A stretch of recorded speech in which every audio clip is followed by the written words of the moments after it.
الحمد لله الحنان المنان الذي خلق الإنسان وعلمه البيان والصلاة والسلام على رسوله سيد الإنس والجان وعلى آله وأصحابه ذوي الخير والإحسان أما بعد فأعوذ بالله من الشيطان الرجيم بسم الله الرحمن الرحيم ألا إن أولياء الله لا خوف عليهم ولا هم يحزنون الذين آمنوا وكانوا يتقون صدق الله مولانا العظيم وبلغنا رسوله النبي الأمين المتين المختار الكريم ونحن على ذلك لمن الشاهدين والشاكرين والحمد لله رب العالمين. بارگاہ رسالت معاب صلی اللہ تعالی علیہ وسلم میں درود پاک کا ہدیہ پیش کریں. اللہم صلی علی سیدنا و مولانا محمد معدن الجود والکرم وآلہ واصحابہ الکرام وابنہ الکریم وبارک وسلم صلاة دائمتا سرمدا ابدا. سرورا شاہا کریمہ دستگیرہ اشرفا حرمت روح پیمبر یک نظر کن سوئے ماں. عزیزان گرامی وقار، آج کی ہماری یہ محفل پاک سلطان سید مخدوم اشرف جہانگیر سمنانی رضی اللہ تعالیٰ عنہ کی بارگاہ میں خراج عقیدت پیش کرنے کے لیے ان کے عرس کی مناسبت سے رکھی گئی ہے.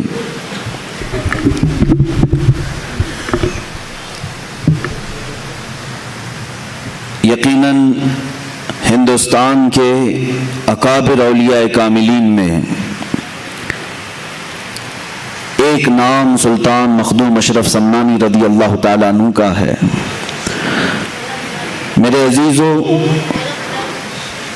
حضرت سیدنا مخدوم اشرف سمنانی رضی اللہ تعالیٰ عنہ کی بارگاہ میں ہم غلام آج خراج عقیدت پیش کرنے آئے ہیں، تو بڑے ادب کے ساتھ بیٹھو، بڑی توجہ کے ساتھ سنو. اس عظیم المرتبت شخصیت کا میں تذکرہ کر رہا ہوں جن کے متعلق اولیاء کاملین نے فرمایا پوری امت محمدیہ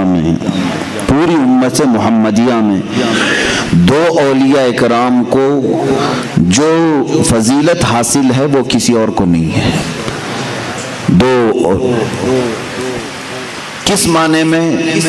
دوسرے اولیاء کاملین بڑی بڑی خصوصیات کے حامل ہیں، لیکن تارک السلطنت ہونے میں دو اولیاء اکرام کا بڑا مقام ہے. ایک سیدنا ابراہیم بن ادھم رضی اللہ تعالیٰ عنہ، دوسرے حضرت مخدوم جہانگیر اشرف سمنانی رضی اللہ تعالیٰ عنہ. یہ دو وہ بزرگ ہیں جنہوں نے بادشاہت کی کرسی کو ترک کر کے فقر و فاقہ کو اختیار فرمایا. اس کو کہتے ہیں تارک السلطنت، سلطنت کو چھوڑ دینے والے. دنیا میں سب سے زیادہ دل پر غلبہ کرنے والی جو محبت ہے وہ کرسی کی محبت ہے، یہ اقتدار کی ہوس ہے. اسی لیے تصوف کے راستے پر چلنے والے ایک سالک کو سب سے پہلے صوفیہ اکرام اگر کسی بات کی تعلیم دیتے ہیں تو یہ فرماتے ہیں سب سے پہلے اپنے دل سے حب جاہ کو نکال دیں. حب جاہ کہتے ہیں کسی مقام کی خواہش رکھنا، کسی عہدے کی، کسی منصب کی خواہش رکھنا، یہ زہر بن جاتا ہے کبھی کبھار. اور اس عہدے کے لیے، منصب کے لیے، اس جاہ کے لیے بندہ کبھی کبھار اپنے اولاد کی قربانی دیتا ہے، کبھی کبھار اپنے دین اسلام کی بھی قربانی دیتا ہے، خداوند قدیر و جبار کو بھی چھوڑ دیتا ہے. یہ وہ حب جاہ ہے جو ایک مومن کے لیے زہر ہلاہل ہے، یہ قاتل ہے، اور اس کو ترک کرنا بھی آسان کام نہیں ہے. میں آج اس عظیم السلطنت، عظیم سلطان مخدوم جہانگیر اشرف سمنانی رضی اللہ تعالیٰ عنہ کے قدموں سے وابستہ ہو کر عرض کروں گا. 708 ہجری یعنی 8ویں صدی ہجری چل رہی تھی. اب یہ 15ویں صدی ہے. 8ویں صدی ہجری میں سمنان ایک علاقہ ہے ایران کا. ایران پہلے خراسان کہلاتا تھا. خراسان میں افغانستان کا کچھ حصہ، اب کے موجودہ رشیا کا بھی کچھ حصہ، رشیا نہیں اب وہ ٹکڑے ہو چکے ہیں سوویت یونین کے، اور ایران کا کچھ حصہ ملا کر خراسان کہلاتا تھا. خراسان کی حکومت کا جو دارالسلطنت ہوا کرتا تھا وہ سمنان ہے، کیپٹل سٹی. اور سمنان کی جو حکومت تھی اس کا خاصہ یہ تھا، اس کی اسپیشلٹی یہ تھی کہ یہ حکومت ہمیشہ سادات کی بارگاہ میں ہوا کرتی تھی. آل رسول اس تخت پر بیٹھتے تھے. سمنان کی حکومت کو سنبھالنے والے سادات ہوا کرتے تھے، بادشاہ بھی سادات میں سے تھے. حضرت سیدنا ابراہیم نور بخشی رضی اللہ تعالیٰ عنہ جو مخدوم اشرف سمنانی رضی اللہ تعالیٰ عنہ کے والد ہیں، یہ سلطنت پر بیٹھے ہوئے کافی عرصہ گزار چکے تھے. ان کے گھر میں 3 بچیاں تھیں، 3 لڑکیاں تھیں، لیکن فرزند نہیں تھا، کوئی نرینہ ولد بیٹا نہیں تھا. تو کبھی کبھار مایوس رہتے تھے کہ کیا یہاں سے یہ سلطنت کا نظام جو سادات کے گھر میں چل رہا ہے ختم ہو جائے گا. آپ کی جو زوجہ محترمہ تھیں حضرت خدیجہ رضی اللہ تعالیٰ عنہ، وہ ایک ایسی پرہیزگار خاتون تھیں کہ ان کی زندگی میں تہجد قضا نہیں ہوئی. حضرت ابراہیم کی زوجہ حضرت خدیجہ، ان کو رابعہ ثانیہ کہا جاتا تھا. اپنے زمانے کی یہ دوسری رابعہ ہے. یہ بھی ملول رہتی تھی، غمگین رہتی تھی. 3 لڑکیاں ہونے کے بعد تقریباً 8 سال کا عرصہ گزر چکا تھا. رات کو تہجد کے وقت اٹھیں اور بارگاہ صمد میں رب ذوالجلال کی بارگاہ میں روتے روتے پھوٹ کر رونے لگ گئیں. دعا کرتے کرتے رو پڑی اس طرح سے کہ اے رب ذوالجلال، تیرے دربار میں آج ہاتھ پھیلائی ہوں، میرے گھر کوئی اب وارث نہیں. اور یہ پڑھنے لگی ربی لا تذرنی فردا وانت خیر الوارثین، ایک نبی کی دعا ہے. اور پھر اپنے آپ پر یہ ملامت کے طور پر کہنے لگی کہ تو بھی کیسی خاتون ہے کہ رب تبارک و تعالیٰ کی منشا اور اس کی مرضی میں خلل کیسے ڈال سکتی ہے. اس سے وہ چیز کیوں سوال کرے جو تیرے حق میں نہ ہو. اگر میری قسمت میں نہ ہو تو اسے جھنجھوڑنا کیوں. اخیر میں یہ کہتے ہوئے سو گئیں کہ اے مولا، تیری منشا اور تیری رضا پر میں مکمل راضی ہوں. رات کو سوئیں تو خواب میں انہی کے سلسلے کے ایک بزرگ نے احمد یسوعی رضی اللہ تعالیٰ عنہ تشریف لائے اور کہا اے میری بیٹی گھبراتی کیوں ہے؟ اللہ تبارک و تعالیٰ نے مجھے بھیجا ہے تجھے بشارت دینے کے لیے کہ تیری گود میں عنقریب ایک مہتاب ولایت چمکے گا، ولایت کا چاند چمکے گا، اور ایک نہیں اللہ تجھے 2 عطا فرمائے گا. وہ صبح اٹھی تو اپنے شوہر کو خواب بیان کرنے لگی. میں نے ایک بزرگ کو خواب میں دیکھا، سلسلے کے بزرگ تھے، انہوں نے اس طرح کی بشارت دی ہے. حضرت ابراہیم رحمت اللہ تعالیٰ علیہ فرمانے لگے ہماری عمر کافی ہو چکی ہے، اولاد کا کوئی اس طرح سے سلسلہ نظر نہیں آتا. بہرحال شام کا وقت تھا. یہ عالی شان محل ہے سلطان کا، سمنان کی بادشاہت کا محل ہے جس میں بادشاہ اور ملکہ دونوں اپنے محل کے خصوصی حجرے میں ہیں. اچانک دیکھا حجرے کے کمرے کے باہر ایک مجذوب بزرگ، ان کا نام بھی ابراہیم تھا، وہ تشریف لائے ہیں. انہیں سارا علاقہ جانتا تھا یہ مجذوب ولی ہیں، یہ پل میں ادھر ہوتے ہیں پل میں ادھر ہوتے ہیں، کہیں غائب ہو جاتے ہیں. اپنے اچانک حضرت ابراہیم کو دیکھا تو سلطان ابراہیم چونک گئے. کہا میرے محل میں آنے کے لیے سپاہی پہرے دار ہوتے ہیں، وزیر کھڑے ہوتے ہیں، آپ تشریف لائے. سپاہیوں کی جیسی نظر مجذوب بزرگ پر پڑی تو وہ کپکپانے لگے کہ سارے دروازے بند ہیں، ساری فصیلوں پر پہرے دار ہیں، ہمیں کسی کو نہیں معلوم کہ یہ آئے کہاں سے.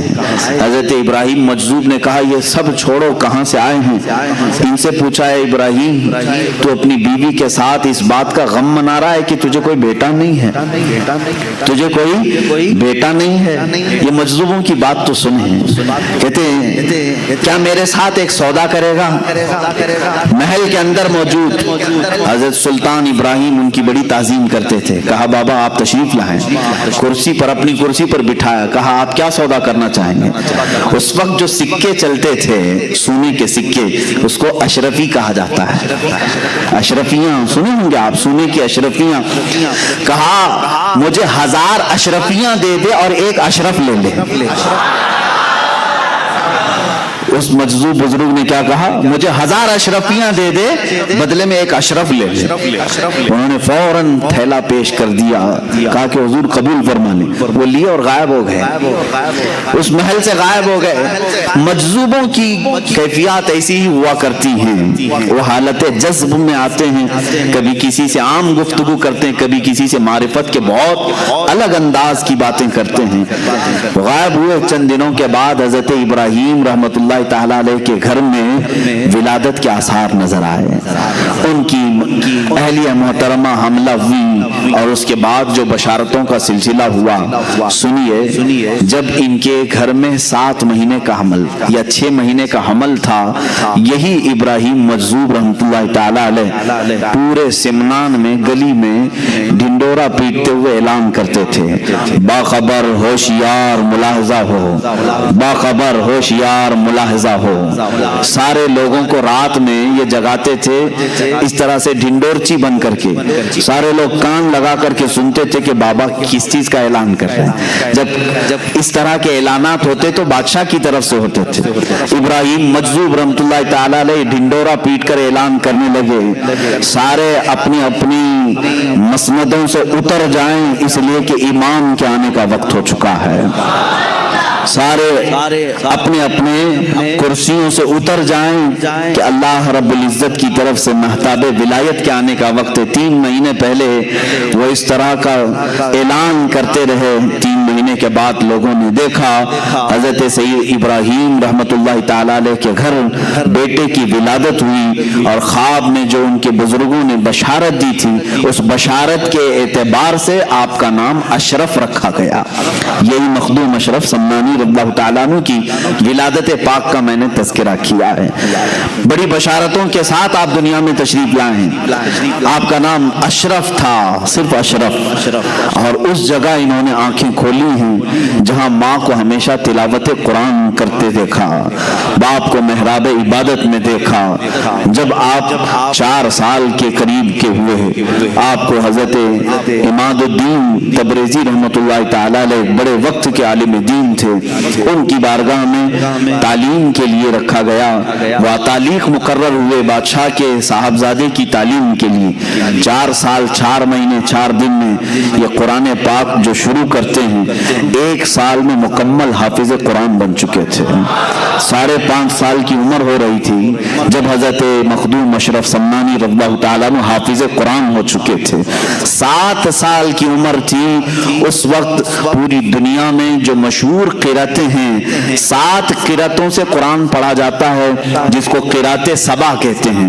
عام لوگ اب وہ سمجھ بھی نہیں پائیں گے کہ قرات سبا ہے کیا چیز، اس لیے کہ یہ علم اٹھتا جا رہا ہے۔ 7 قراتوں کے جاننے والے اب علماء بھی کم ہو گئے ہیں، یعنی قرآن 7 طریقوں پر نازل ہوا ہے، 7 قراء امام ہیں قرآن کے اور ان کے راوی ہیں پوری دنیا میں۔ ہم جو قرات آج پڑھ رہے ہیں ہندوستان میں، یہ قرات امام عاصم کوفی رضی اللہ تعالیٰ عنہ کی ہے۔ ہمارے امام قرات میں کون ہے؟ امام عاصم کوفی ہیں، ان سے روایت کیا ہے ان کے شاگرد نے حضرت امام حفص رحمت اللہ تعالیٰ علیہ۔ جو آج ہم قرات پڑھ رہے ہیں قرآن کو، الحمدللہ رب العالمین الرحمن الرحیم مالک یوم الدین، یہ جو طریقہ ہے یہ قرات امام عاصم کوفی کا ہے۔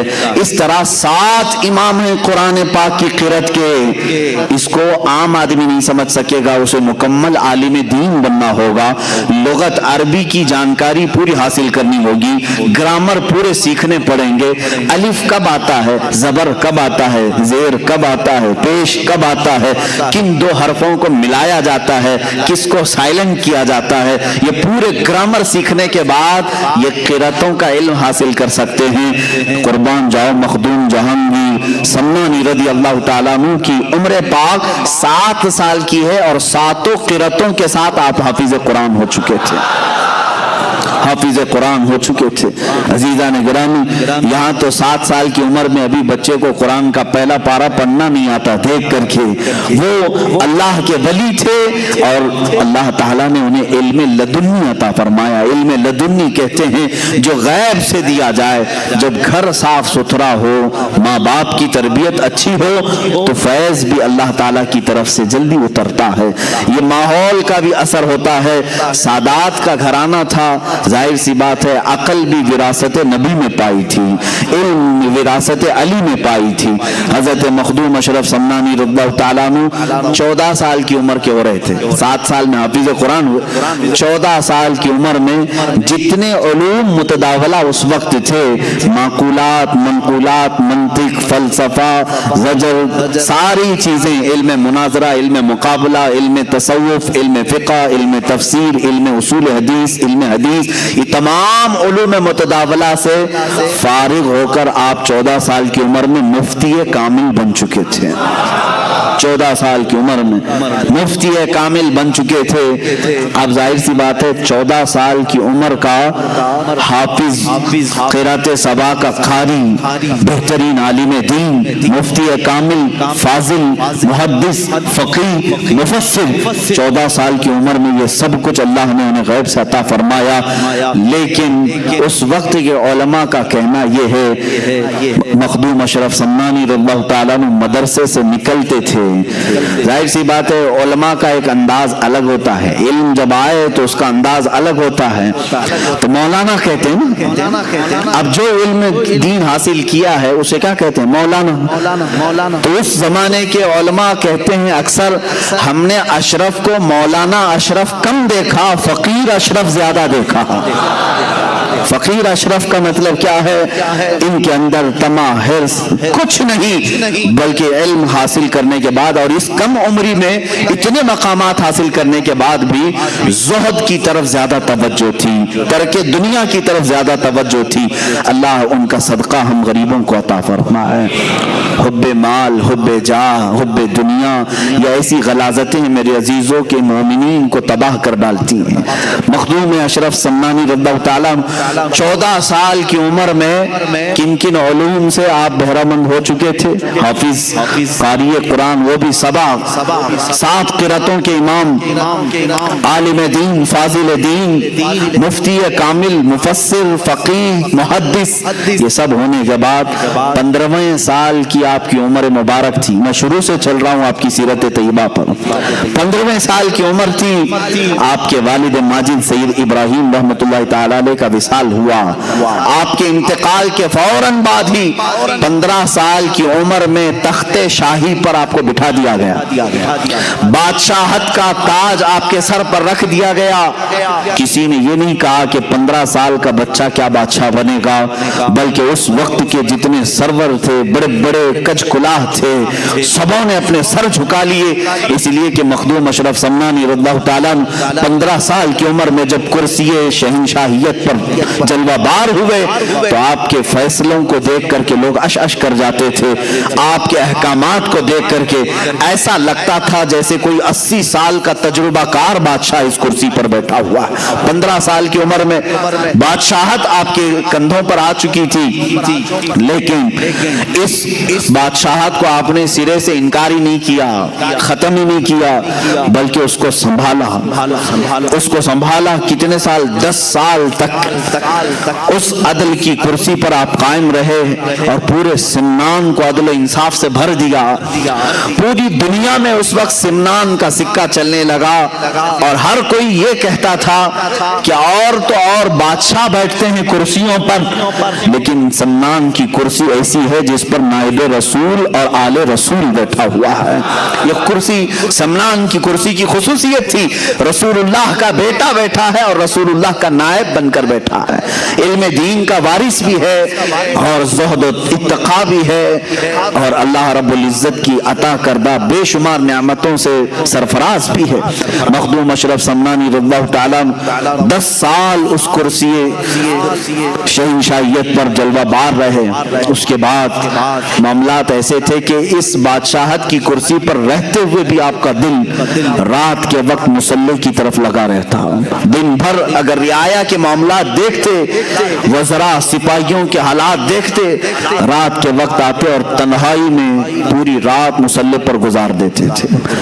رات کا ایک مختصر حصہ آپ سونے کے لیے رکھتے، بلکہ 1/3 حصہ مکمل عبادت الہی کے لیے آپ نے وقت کیا تھا۔ ہے کوئی آج کا تھوڑے سے پیسے جس کے پاس آئیں وہ کھڑا ہو کر کے دکھائے رات کو؟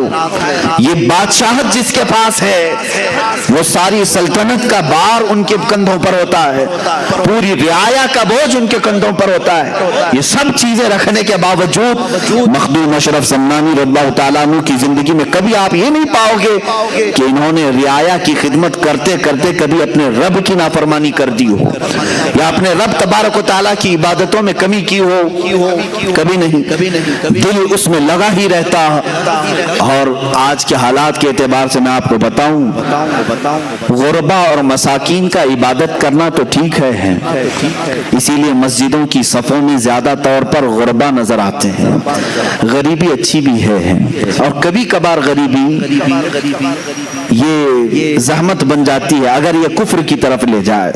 اللہ تبارک و تعالیٰ اتنا دنیا میں رکھے کہ عزت کے ساتھ حلال کھائیں اور حلال کے ساتھ ہمارا خاتمہ ہو، یہ زندگی اچھی ہے۔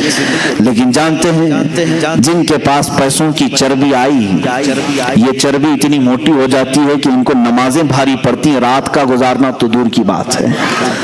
آؤ میں ایک طرف اس بادشاہ اعظم کا ذکر کروں جو سمنان کی کرسی پر فائز ہے، اور ایک طرف وہ جس کو دنیا کی ایک چھوٹی سی کرسی دی گئی۔ جیسے ہی اس کو نیتا کی کرسی ملی، سب سے پہلا کام جو ہوگا وہ یہ ہوگا کہ اپنے پیسوں کا انبار ان لٹیروں پر خرچہ کرے، شراب کے لیے، جوئے کے لیے، اور اڈے سجائے جائیں رات بھر۔ آج تقریباً نیتاؤں کے حالات اس طرح کے ہیں، میں سب کی بات نہیں کرتا، اکثر و بیشتر اپنا پرائیویٹ ایک ہاؤس بناتے ہیں فارم ہاؤس کے نام پر، یا پھر کہیں کلب ہوگا جہاں پر یہ رات بھر اپنے پیسوں کا اسراف کرتے رہیں گے۔ کرسی اسی لیے انہوں نے حاصل کی کہ راتوں کو عیاشی کی جائے، اور سمنان کی کرسی اس لیے حاصل کی گئی تھی کہ مصلی پر دل کی لذتیں حاصل کی جائیں، اپنے رب کی بارگاہ میں لذتیں حاصل کی جائیں۔ میرے عزیزوں، دنیا جس کے پاس آئی ان میں سے بہت کم ایسے لوگ ہیں جو امتحان میں کامیاب ہو جاتے ہیں، ورنہ اکثر کو اس دنیا نے، اس دولت نے رب تبارک و تعالیٰ سے دور کر دیا ہے۔ ہم نے تاریخ میں یہ بات بھی پڑھی، بارگاہ رسول کریم صلی اللہ تعالیٰ علیہ وسلم میں ایک شخص حاضر ہوا، اس نے کہا غریبی اتنی ہے کہ پہننے کو کپڑے نہیں ہوتے۔ حضور نے فرمایا صبر کر، تیرے لیے اس میں اچھائی ہے۔ بار بار اس نے دعا کی، درخواست کی۔ اللہ کے حبیب صلی اللہ علیہ وسلم نے ایک بکری دی اور کہا جا اس میں اللہ تجھے برکت دے۔ اس بکری میں اتنی برکت ہوئی کہ بچے بکری کے بڑھتے گئے، اس شخص کو مدینہ چھوڑنا پڑا، بکریوں کا ریوڑ رکھنے کے لیے مدینے کے باہر ایک میدان میں رہنا پڑا، اور وہاں رہتے رہتے اتنی بکریوں کی فوج اس نے جمع کی۔ حضور اکرم صلی اللہ تعالیٰ علیہ وسلم نے سال میں زکوٰۃ طلب کرنے کے لیے اپنے عاملین کو بھیجا، کہا اللہ رب العزت کا حکم ہے جس کے پاس 100 بکریاں ہو اس میں سے 5 بکریاں زکوٰۃ میں نکالی جائیں۔ جب اس شخص کے پاس آئے عاملین زکوٰۃ تو حساب لگایا گیا تو کئی 100 بکریاں صرف زکوٰۃ میں جا رہی تھی۔ اس نے منع کر دیا کہ میں اتنی بکریاں زکوٰۃ میں نہیں دے سکتا۔ یہ وہی شخص ہے جو اپنی کمزوری اور غربت کی درخواست لے کر کے، شکایت لے کر کے بارگاہ رسول میں حاضر ہوا۔ اس کے بعد صدیق اکبر رضی اللہ تعالیٰ عنہ کے زمانے میں بھی اس شخص نے زکوٰۃ نہیں دی، یہاں تک کہ روایات میں یہ ملتا ہے حضرت عمر فاروق رضی اللہ تعالیٰ عنہ کے زمانے میں ایک طوفان ایسا آیا کہ اس کی ساری بکریاں مر گئیں، پورا کا پورا ختم ہو گیا، اور یہ جیسا تھا ویسے ہی ہوا، اور نفاق کفر کی حالت میں اس کی موت ہو گئی۔ میرے عزیزو کبھی کبھار مال اللہ اور اس کے رسول سے دور لے جاتا ہے، اسی لیے قرآن نے کہا انما اموالکم و اولادکم فتنہ، تمہاری اولاد اور تمہارا مال تمہارے لیے آزمائش ہے۔ اللہ تمہیں یہ دے کر آزماتا ہے کہ جب میں تجھے مال دے دوں تو میری بارگاہ کے ساتھ لگا رہتا ہے یا پھر چھوڑ کر کے دنیا کا تو طلبگار ہو جاتا ہے۔ عزیزان گرامی، سیدنا عمر فاروق رضی اللہ تعالیٰ عنہ کے گھر میں جب کبھی تحفے آتے، دولت آتی تو رونے لگ جاتے، رونے لگتے۔ آج دولت کی کس کو ضرورت نہیں ہے، ہم کو بھی ہے، آپ کو بھی ہے، ہم کماتے ہیں گھر چلانے کے لیے۔ امیر المومنین عمر فاروق رضی اللہ تعالیٰ عنہ کے گھر جب کچھ بڑا تحفہ آتا یا دولت آتی تو رونے لگ جاتے، پوچھتے کہ کیوں؟ فرماتے ہیں دولت جب بھی آتی ہے تو ساتھ میں اللہ کا امتحان بھی آتا ہے۔ مولا مجھے آزمانا چاہ رہا ہے، کہیں میں اس کے جمع خرچ کے حساب کتاب میں اللہ کی عبادت کو نہ بھول جاؤں۔ ہم نے دیکھا ہے حساب کرتے کرتے تو رات گزر گئی، 2 رکعت پڑھنے کی توفیق نہیں مل سکی۔ مخدوم اشرف سمنانی رضی اللہ تعالیٰ ان دولت مندوں میں سے نہیں تھے، ان سرمایہ داروں میں سے نہیں تھے جن کو اپنی دولت کی جمع اور خرچ کو حساب کرتے کرتے راتیں گزر جاتی ہوں، بلکہ یہ رعایا کے بھی معاملات دیکھتے اور رات کو اپنے رب کے حضور بھی حاضر ہوتے تھے۔ ظاہر سی بات ہے یہ سلسلہ زیادہ دن تک چلتا نہیں، 2 چیزیں ایک ساتھ چلانا بہت مشکل امر ہے۔ حضرت خضر علیہ السلام سے آپ کی ملاقات ہوئی، سیدنا خضر علیہ السلام سے ایک دن ملاقات ہوئی، انہوں نے آپ کو اویسی اشغال کی اجازت دی۔ اویسی ایک سلسلہ ہے، حضرت خواجہ اویس قرنی رضی اللہ تعالیٰ عنہ کے معمولات اور ان کے وظائف اس سلسلے میں دیے جاتے ہیں، اجازت بھی آج بھی اس کی دی جاتی ہیں۔ ویسی اشغال کی اجازتیں دیں اور کہا ایک اسم اعظم کا ذکر کرنا لیکن زبان نہ ہلانا۔ حضرت خضر علیہ السلام نے اس کی مشق کرائی، کس کو؟ مخدوم اشرف سمنانی رضی اللہ تعالیٰ عنہ۔ وہ ذکر اس طرح کا ہوتا کہ زبان نہیں ہلتی لیکن دل سے اسے کہا جانے لگتا، اسم اللہ ہے یا اسم اعظم جو بھی انہیں تعلیم دی گئی۔ ایک وقت ایسا آیا کہ اس کی مشق کے بعد آپ جہاں بیٹھتے مخدوم اشرف سمنانی رضی اللہ تعالیٰ عنہ، آپ کی زبان بند ہوتی، دل سے وہ ذکر کی آواز آنے لگتی تھی، جو لوگ قریب ہوتے وہ سنتے تھے۔ یہ پاس انفاس اس کو کہتے ہیں، سانسوں کو روک لینا، یہ بھی اس میں تعلیم دی جاتی۔ چند دنوں کے بعد جب ذکر کی لذت کسی کو ملنے لگ جاتی ہے تو پھر دنیاوی تمام تر ثمرات میں اس کا کوئی دل نہیں لگتا۔ آخر وہ دن بھی آیا جب آپ کو اس بادشاہت سے اور اس کرسی سے میلان ہٹتا گیا اور اس کی طرف سے آپ دور ہونے کی کوشش مسلسل کرتے رہے۔ اپنی والدہ ماجدہ کے پاس حاضر ہوئے، کہا بس ہو گیا، میں نے 10 سال اس سلطنت کو چلایا، کہیں پر بھی میں نے اللہ اور اس کے رسول کی نافرمانی نہیں کی، عدل سے میں نے پورے سمنان کو بھر دیا۔ اب میں چاہتا ہوں کہ میری بقیہ زندگی اللہ کے حضور میں فقر کے ساتھ گزاروں، فقر کے ساتھ گزاروں، زہد کے ساتھ گزاروں۔ ماں نے اجازت دی۔